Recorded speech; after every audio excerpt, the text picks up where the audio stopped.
Comment fonctionne une échographie? L'échographie consiste à envoyer du son dans le corps vers les organes que l'on veut voir et analyser comment ce son est réfléchi par ces organes. On a tous vécu l'expérience de l'écho, devant une paroi en montagne ou un immeuble en ville, ou encore dans une caverne, on crie « Eh oh !» et notre cri revient quelques secondes plus tard. Le son est une onde, un peu comme les vagues à la surface de l'eau. Quand les vagues heurtent la paroi d'un quai ou d'une falaise, elles se réfléchissent, du moins si la falaise est suffisamment lisse. Car s'il y a des aspérités trop grandes, le front des vagues est détruit. À partir de quand une aspérité est trop grande?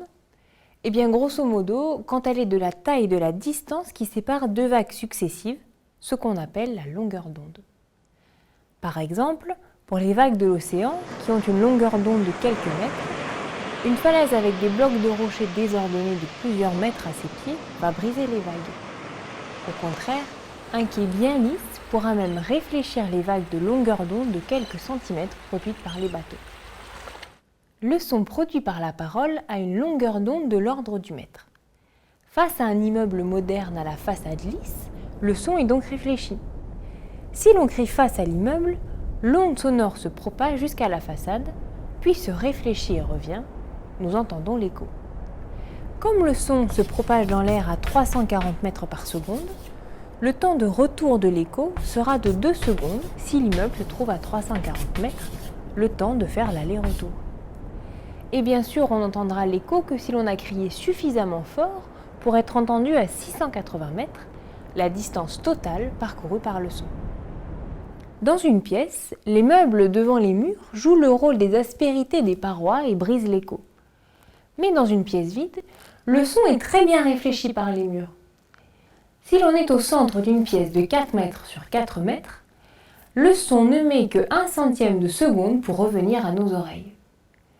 On a l'impression que les voix résonnent, bien que ce soit en fait de l'écho. Si l'on était capable de mesurer avec précision le temps que met le son pour revenir, on pourrait en déduire la distance entre nous et le mur. D'ailleurs, c'est de cette façon que fonctionnent la plupart des télémètres que l'on trouve en grande surface. On dirige le télémètre vers la surface, dont on veut connaître la distance, on envoie un bip sonore, on mesure le temps qu'il met pour revenir, et le tour est joué. La précision de la mesure dépend de la longueur d'onde du son utilisé. Pour ne pas gêner l'utilisateur, les télémètres utilisent un son dans une gamme de fréquences inaudibles, ce qu'on appelle les ultrasons.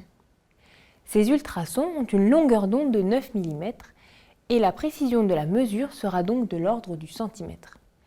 Dans une pièce avec des murs de forme complexe, il suffit de déplacer le télémètre en face de chaque mur pour reconstituer le plan de la pièce. L'échographie fonctionne exactement sur le même principe. L'instrument utilisé, l'échographe, est un télémètre à ultrasons relié à un ordinateur. Celui-ci a pour tâche d'analyser les temps de retour du son pour reconstituer une image des organes qui réfléchissent le son. L'échographe a besoin d'une précision de l'ordre d'1 mm et il fonctionne donc avec des ultrasons de très petite longueur d'onde, typiquement inférieure au millimètre. Pour échographier un fœtus ou un organe, on place la sonde au contact de la peau, au plus près de l'organe ou du fœtus. On utilise un gel pour améliorer le contact entre la sonde et la peau, pour que le son ne se réfléchisse pas sur la peau et entre bien dans le corps. L'échographie permet de visualiser l'intérieur du corps humain, mais elle peut beaucoup plus. Par exemple, on peut mesurer grâce à l'effet Doppler la vitesse de déplacement du sang à l'intérieur des artères, des veines ou du cœur. En effet, quand une onde sonore est réfléchie par un objet en mouvement, sa longueur d'onde est modifiée proportionnellement à la vitesse de l'objet. En comparant la longueur d'onde de l'écho à celle du son initial, on peut donc en déduire la vitesse de l'objet. C'est l'échographie Doppler.